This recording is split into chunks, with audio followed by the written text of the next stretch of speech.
Scale में जोरदार उछाल है और एलएमई पर भार 90% चढ़कर $55,000 के करीब पहुंच चुका है। ये एक अपडेट आपको बताना चाहेंगे और इसका असर आज जरूर दिखेगा मेटल कंपनियों में भी। अब देख लेते हैं कि एफआईआईज और डीआईएस के अपडेट कैसे आ रहे हैं, उसके बाद हम आगे चर्चा को बढ़ाएंगे। संस्थागत निवेशकों के आंकड़े देखें तो बिकवाली ही देखी गई एफआईआईज की तरफ से 7,480 करोड़ के आसपास की बिकवाली करके गए कल एफआईआईज। और डीआईएस ने कैश मार्केट में खरीदारी की है, आंकड़ा 5331 करोड़ का है। इंडेक्स फ्यूचर में भी बिकवाली का ही आंकड़ा नजर आ रहा है एफआईआईज का 1762 करोड़ का, और इंडेक्स ऑप्शन में खरीदारी करके गए हैं करीब 2790 करोड़ से ज्यादा की खरीदारी एफआईआईज इंडेक्स ऑप्शन में करके गए हैं। तो जो आंकड़ा है, जो बिकवाली है, वो लगातार एफआईआईज की तरफ से भी जारी है, लेकिन डीआईएस की तरफ से लगातार एक सपोर्ट भी मिलता हुआ दिखाई दे रहा है। उनकी तरफ से खरीदारी का आंकड़ा ही नजर आ रहा है। अब आगे बढ़ते हैं, मार्केट पे स्ट्रैटेजी क्या होनी चाहिए ये भी हम समझेंगे, लेकिन इस वक्त जो आगे के लिए ट्रिगर है सबसे बड़ा वो है यूपी चुनाव, और जल्द ही उसके नतीजे भी आ जाएंगे। लेकिन कल एक एग्जिट पोल आया और उसमें उत्तर प्रदेश, पंजाब, उत्तराखंड और गोवा में किसकी सरकार बनने जा रही है, साथ ही बाजार की उम्मीदों पर कितना खरा उतरा है ये एग्जिट पोल, ये भी समझ लेते हैं पूरी डिटेल्स के साथ। अब हमारे साथ हमारी सहयोगी तमन्ना इनामदार भी जुड़ चुकी हैं। तमन्ना, बताइए। 5 राज्यों में चुनाव के बाद जो एग्जिट पोल निकल कर आए हैं उनके मुताबिक बीजेपी उत्तर प्रदेश में लौटने जा रही है एक ऐतिहासिक जीत के साथ। इन नंबरों के मुताबिक योगी आदित्यनाथ की सरकार लौटेगी। औसतन योगी जी की सरकार को या बीजेपी को 225 और 250 के बीच में नंबर दिए जा रहे हैं, जो कि 2017 के आंकड़े से काफी कम है, लेकिन एक बहुत साफ जीत है।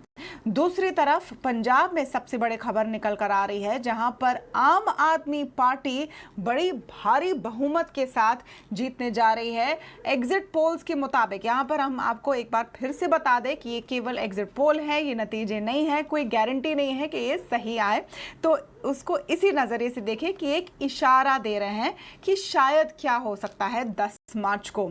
तो आम आदमी पार्टी का पंजाब में आना इन पोल्स के मुताबिक बहुत बड़ी खबर होगी, क्योंकि दिल्ली के बाद उनके लिए दूसरा राज्य होगा और ये आम आदमी पार्टी को एक नेशनल पार्टी के रूप में फिट करेगी। लोग अरविंद केजरीवाल को एक बीजेपी के ऑल्टरनेटिव के रूप में देख सकते हैं। तो ये हो गए 2 में से 5, बाकी 3 में क्या हो रहा है। गोवा और उत्तराखंड में बहुत ही क्लोज कॉन्टेस्ट है। बीजेपी और कांग्रेस के नंबर आसपास आ रहे हैं इन पोल्स के मुताबिक, तो देखना होगा कि आखिर में कौन बाजी मार जाता है। मणिपुर में बीजेपी के जो सहयोगी दल है वो आगे दिख रहे हैं। तो अगर ये सारे नंबर सही आए तो बीजेपी का स्कोर 5 राज्यों में से 4 का होगा, 4 में से 5 यानी उनके लिए बहुत अच्छा नंबर। 2024 के लोकसभा चुनाव के लिए वो बिल्कुल सही पटरी पर नजर आएंगे और बहुत ही मजबूत तौर पर आगे बढ़ेंगे उस तरफ। अगर ऐसा होता है तो फिर सवाल यही होगा कि रिफॉर्म के प्रोसेस को क्या होता है, क्या इस तरह के पॉलिटिकल बैकिंग के साथ रिफॉर्म्स तेजी से आगे बढ़ाए जाएंगे या कम पॉपुलिज्म होगा। इस तरह का निष्कर्ष आमतौर पर बाजार निकालना चाहती है चुनाव के नतीजों से। तो अगर ऐसे नंबर आए तो ये बाजार की उम्मीद पर काफी खरे उतरेंगे। बिल्कुल, बहुत बहुत शुक्रिया तमन्ना ये सारी डिटेल्स देने के लिए। तो एग्जिट पोल के मुताबिक तो बीजेपी की सरकार एक बार वापस से यूपी में आते हुए दिखाई देगी और बाकी राज्यों के भी हमने आपको सिनेरियो समझाए हैं। लेकिन लगातार हमारा फोकस इस पर बना हुआ था और ईटी नाउ के consulting editor Swaminath Iyer exit poll की विश्वसनीयता को लेकर क्या सोचते हैं और यूपी चुनाव के लिहाज से उनकी क्या राय बन रही है, आइए आपको एक बार सुनवा देते हैं। अगर हमने इतने इलेक्शंस कवर करने में हमें तो पता लगा कि एग्जिट पोल का कोई ज्यादा मतलब नहीं है। बहुत से बार हमने देखा एग्जिट पोल्स का एक किस्म का रिजल्ट आता है, असली रिजल्ट बिल्कुल अलग। इस इलेक्शन में जो भी बीजेपी के लिए वोट करना चाहते हैं वो तो खुला बोल देते हैं कि हाँ जी हम बीजेपी के लिए वोट करेंगे, मगर और कोई डरते हैं कि भाई अगर हम बीजेपी के खिलाफ कुछ बोलेंगे शायद कुछ हो जाएगा। उस किस्म के वोटर एग्जिट पोल, जब आदमी बोलता कि आपने किसको वोट दिया, वो बोलेंगे मैंने बताऊंगा। इसके वजह से एग्जिट पोल बहुत डिस्टॉर्ट हो जाता है। अभी देखना पड़ेगा, मगर अगर ये एग्जिट पोल सच है तो ये बीजेपी के लिए बहुत अच्छा खबर है। अब देखना पड़ेगा वो पंजाब का पूरा कोई रेवोल्यूशन करा सकते हैं कि नहीं। इतने सालों से एक साइड पे कांग्रेस था, दूसरे साइड पे अकाली दल बीजेपी, और लोग दोनों साइडों से अब उनको तंग हो गया। उनको लगता है कि एक साइड भी हमें डिलीवरी नहीं दे रहा, दूसरा साइड भी नहीं। इतने थके हैं वो, नए किसी पार्टी, नए किसी मुंह, नए चीफ मिनिस्टर के खोज में है।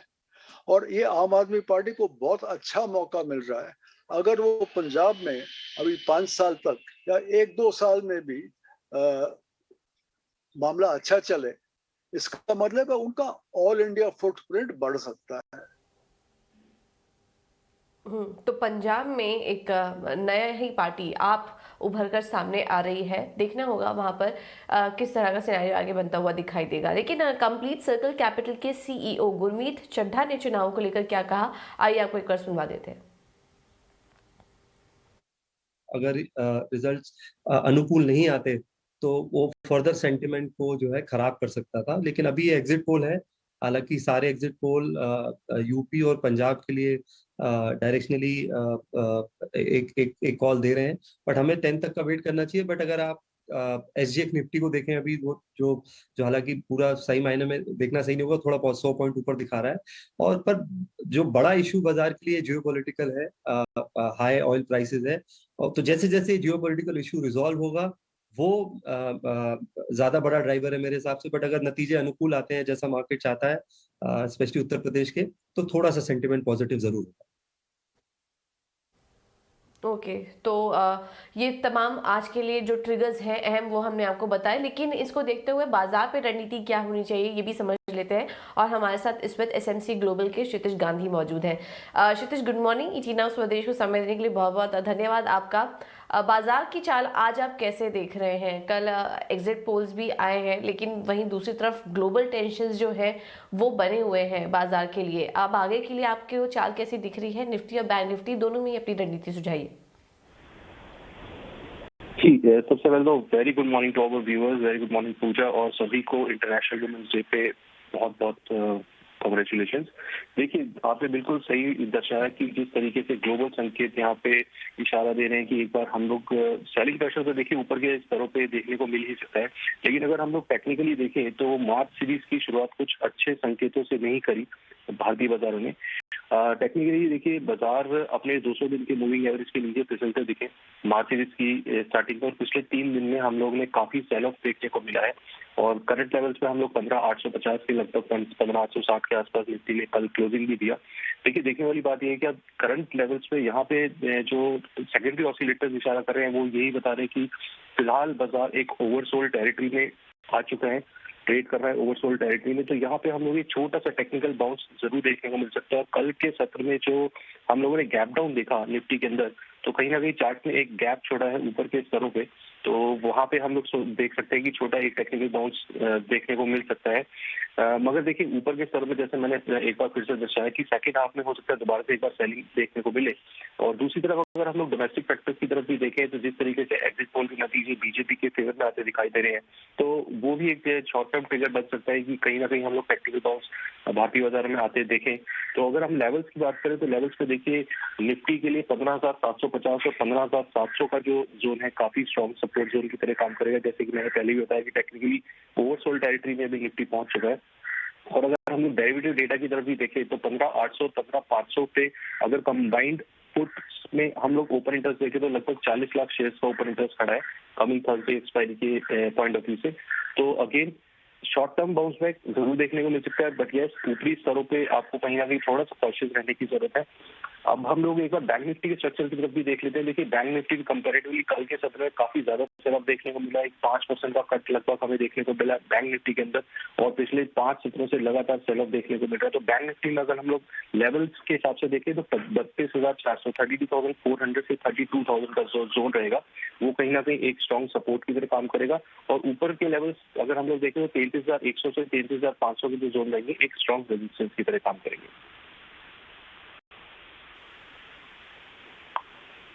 बिल्कुल। तो ये लेवल्स आपको निफ्टी और बैंक निफ्टी दोनों में ही सुझा दिए गए हैं। सेकेंड हाफ में थोड़ा प्रेशर देखने को मिल सकता है और आने वाले समय में शॉर्ट टर्म के लिए यूपी चुनाव बड़ा ट्रिगर रहेगा बाजारों के लिए। इसके अलावा ट्रेडिंग कॉल्स आज के लिए क्या होंगे क्षितिज? जी बिल्कुल, देखिए जिस तरीके से मैंने आपको दर्शाया कि टेक्निकल बाउंस हम लोग एक्सपेक्ट कर रहे हैं करंट लेवल से, और अगर हम लोग पिछले 5 से 7 सत्रों की बात करें तो जिस तरीके से हम लोगों ने इंडेक्स के अंदर एक शार्प फॉल आते दिखा है, कहीं ना कहीं डिफेंसिव काउंटर्स के हम लोगों ने इतनी ज्यादा सेलिंग नहीं देखने को मिली। अगर हम बात करें खासकर आईटी काउंटर की, तो आईटी काउंटर में दो जो दिग्गज स्टॉक्स हैं वो, उनमें मुझको लगता है कि मार्केट पे बाउंस के साथ एक मोमेंटम पिक प्ले किया जा सकता है। तो पहला स्टॉक रहेगा इन्फोसिस का। देखिए इन्फोसिस की अगर हम टेक्निकल स्ट्रक्चर की बात करें तो कल स्टॉक ने लगभग 1740 के लगभग क्लोजिंग दी है और करंट लेवल्स पे कंसोलिडेशन दे रहा है स्टॉक 1700 से 1740 के लेवल्स के बीच में। अब यहाँ पे देखने वाली बात यह है कि स्टॉक ने कल अपने 50 डेज मूविंग एवरेज के ऊपर एक बार फिर से ज्यादा की क्लोजिंग दी है। तो मुझे लगता है यहाँ पे हम लोग बाउंस के प्ले कर सकते हैं इन्फोसिस के अंदर। यहाँ पे स्टॉप लॉस लगाने की जरूरत है देखिए 1700 रुपए के नीचे, और आने वाले सत्र में मुझे लगता है यहाँ पे हमें 1800 तक के लेवल एक बार देखने को मिलेगी इन्फोसिस में। दूसरा जो स्टॉक रहेगा देखिए वो भी आईटी काउंटर में से बाई साइड के लिए रहेगा, स्टॉक है एचसीएल टेक। ये again the structure is almost looking same as of Infosys. Stock ने अपने 200 दिन के मूविंग एवरेज को अच्छे तरीके से होल्ड किया है डेली चार्ट्स के ऊपर। कल एक हम लोगों ने एक अच्छी बुलिश कैंडल बनती देखी एचसीएल टेक में। तो मुझे लगता है यहाँ पे मोमेंटम पे एचसीएल टेक में लॉन्ग पोजीशन लेके प्ले किया जा सकता है। स्टॉप लॉस यहाँ पे मेंटेन करने की जरूरत है 1125 के नीचे, और आने वाले सत्रों में या 102 सत्रों में मुझे लगता है स्टॉक 1200 की तरफ बहुत ही जल्दी मूव करना चाहिए। और बहुत बहुत शुक्रिया क्षितिज हमारे साथ जुड़ने के लिए और ये रणनीति सुझाने के लिए। तो आईटी शेयरों पर आज नजर रखिए, कल की बाइंग आज भी कंटिन्यू रह सकती है। कुछ और ट्रेडिंग कॉल्स पर नजर डालें तो रुचित जैन की तरफ से हमें जो कॉल्स मिल रही है उसमें पहला उन्होंने ऑयल इंडिया में खरीदारी करने की राय दी है 264 के लक्ष्य के लिए। स्टॉप लॉस होगा 241 का, और टाटा पावर में बिकवाली की राय ये दे रहे हैं। टारगेट और स्टॉप लॉस आपको सुझा दिया गया, स्टॉप लॉस 226 के साथ आप टाटा पावर में बिकवाली कर सकते हैं। तो ये कुछ ट्रेडिंग आइडियाज आज के लिए, लेकिन खबरों के दम पर आज एक्शन कहां दिख रहा है ये भी समझ लेते हैं। शरद हमारे साथ जुड़ चुकी है पूरी डिटेल्स के साथ। शरद गुड मॉर्निंग, बताइए। गुड मॉर्निंग पूजा। तो सबसे पहले जो है मेटल स्टॉक्स फोकस में रहने वाले हैं। ऑफकोर्स कमोडिटी स्टॉक्स में भी तेज़ी देखने मिली, लेकिन कल एक बहुत इंपॉर्टेंट इंसिडेंट हुआ। जो निकल के प्राइजेस हैं वो ओवरनाइट ऑलमोस्ट 70% जो है हाई टच कर गया। अब याद रखिए कि यहाँ पे जो है शॉर्ट सप्लाई का तो इश्यूज़ है ही, उसके कारण एक शॉर्ट स्क्वीज़ भी हो गई है ट्रेडर्स के कारण। उसके कारण जो है मेटल सप्लाई पे जो है दबाव देखने मिल सकता है। तो इसके कारण आज मेटल स्टॉक्स जो है वो आज जो है एक पॉजिटिव मूवमेंट का एक्सपेक्टेशंस कर सकते हैं। और याद रखिए सारे बेस मेटल्स एमसीएक्स में अपने लाइफ टाइम हाइस पे हैं।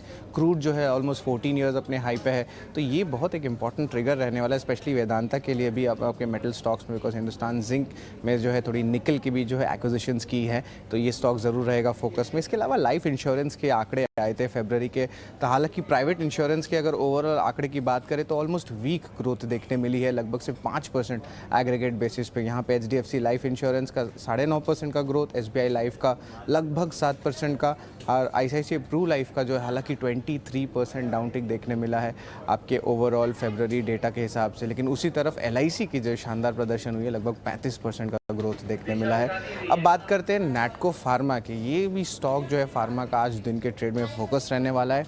एक इम्पॉर्टेंट डेवलपमेंट आई है, उन्होंने जो अनाउंस किया कि जो जेनरिक वर्जन है रेवलिमेड की, उसकी दवा लॉन्च कर दी है यूएस मार्केट्स में। और याद है कि इनके एक पार्टनर है टेवा, जो इस लॉन्च में जो दवा के जो है इसमें प्रोसेस में साथ दिए हैं। और इन्वेस्टर का नोट भी आया है कि जो कैश फ्लो है उसमें बढ़ोतरी देखने मिलेगी लगभग, लेकिन जो प्राइस इरोशन होती है यूएस मार्केट्स में वो जो है वित्त साल 2027 तक देखने मिल सकती है। और जो उसकी जो हिस्सेदारी है, जो मार्केट शेयर है, वो ऑलमोस्ट 33% इस समय तक बढ़ सकती है। तो एक इम्पॉर्टेंट पॉजिटिव डेवलपमेंट है स्टॉक के लिए। इसके अलावा फार्मा में और भी न्यूज़ आए हैं। यहाँ पे आप औरोबिंदो फार्मा, सन फार्मा, डॉक्टर रेड्डीज़, ये सारे स्टॉक्स फोकस में रहेंगे। इनकी जो एक इंटरनेशनल कंपनी है नोवो, उनकी जो इन्फ्रिंजमेंट सूट्स जो है ब्लैक ओज़मिक कॉपीज़ बनाने के लिए उसको रोकने का आवेदन किया है। तो ये सारे स्टॉक्स जो है फोकस में रह सकते हैं। थोड़ी दबाव देखने मिल सकते हैं अगर इम्पैक्ट देखा जाए। आईजीएल में ऑफकोर्स बढ़ती नेचुरल गैस प्राइसेस है, तो एक पास थ्रू हो रहा है। यहाँ पे कंपनी ने जो है सीएनजी प्राइसेस में बढ़ोतरी की है। आईजीएल की जो इंद्रप्रस्थ गैस है वो दिल्ली में लगभग 50 पैसे प्रति केजी जो है CNG के दाम बढ़े हैं। और अगर देखा जाए जो NCR एरियाज़ है, जो ग्रेटर दिल्ली जो कहते हैं, वहाँ पे लगभग ₹1 प्रति केजी का जो है महंगाई में बढ़ोतरी देखने मिली है नेचुरल गैस की। इसके अलावा दोदला डायरी में भी जो है थोड़ी सी बोर्ड अप्रूवल आई है कैपेक्स प्लान्स की और इंटर कॉर्पोरेट डिपॉजिट लोन्स जो है वो देने की। 55 करोड़ रुपए का जो है कैपेक्स प्लान अनाउंस किया है। हाल ही में कंपनी लिस्ट हुई थी, तो ये स्टॉक ज़रूर फोकस में रहने वाला है। और ऑफकोर्स मिल्क प्राइसेस में भी जो है ओवरऑल बढ़ोतरी देखने मिल रही है। इसके अलावा ऑटो स्टॉक्स में भी जो है फोकस रह सकता है, स्पेशली आपके जो प्लेयर्स हैं जो रशिया से जो डाइवर्ट कर सकते हैं मार्केट जो चिप्स के हैं, तो उसके कारण इंडियन प्लेयर्स को जो है वो चिप्स मिल सकता है। तो एक टाइप से माइल्ड पॉजिटिव न्यूज़ हो सकती है ऑटो स्टॉक्स के लिए। और आखिरी में बात करूंगा एमी ऑर्गेनिक्स के लिए अहम बड़ी डील आई है। यहाँ पे UK बेस्ड जो एक फंड है, फंड हाउस, वो प्लूटस वेल्थ मैनेजमेंट करके, वो लगभग 81 लाख शेयर्स का जो है सौदा किया गया, उन्होंने बिक्री की है। और ये जो अमाउंट है लगभग 885 रुपीज़ पर शेयर के भाव पे ट्रेड हुआ है।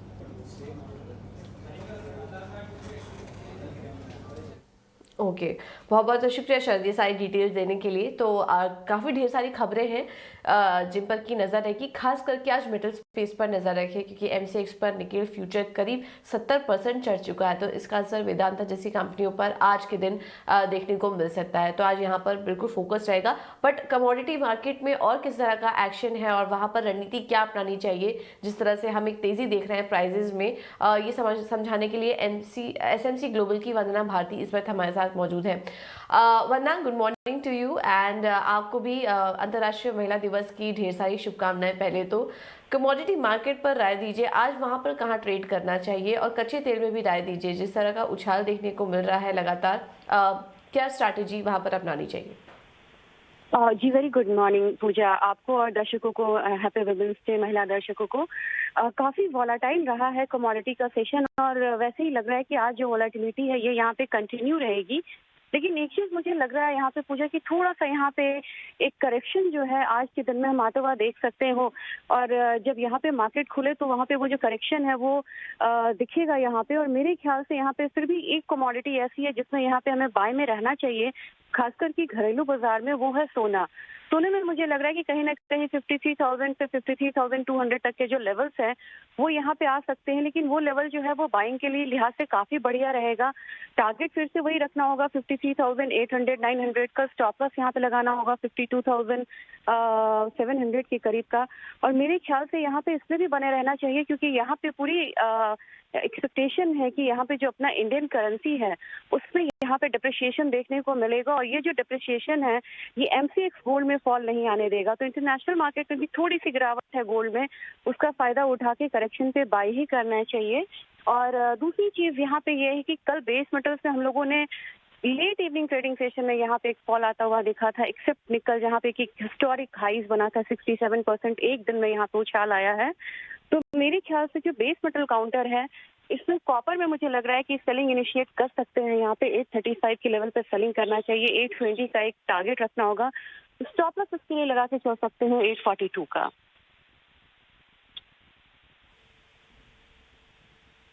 ओके, ठीक है।